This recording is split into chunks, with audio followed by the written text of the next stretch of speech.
Tu veux que ton prochain travail de groupe reste un bon souvenir?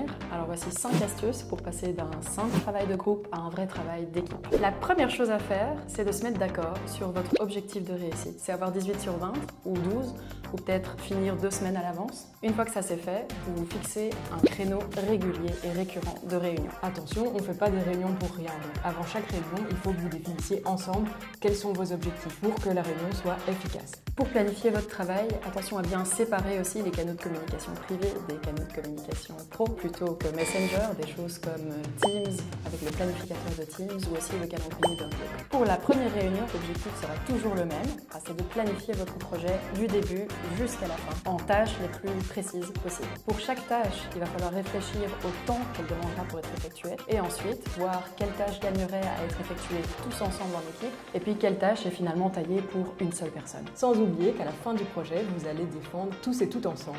Donc il faut que même si vous n'avez pas été responsable d'une tâche, vous soyez capable d'expliquer pourquoi les décisions qui ont été prises dans cette tâche-là et de vraiment comprendre ce qui a été fait en détail. Puis au milieu du projet, vous planifiez une réunion qui servira pas à travailler sur le travail en tant que tel, mais bien pour faire un bilan de fonctionnement intermédiaire de l'équipe. Dernier point qui est vraiment clé, c'est le fait que les liens entre coéquipiers et coéquipières se créent principalement dans les moments de détente où on ne travaille pas vraiment sur les projets. C'est super important, il ne faut pas oublier qu'après l'effort, il y a le réconfort.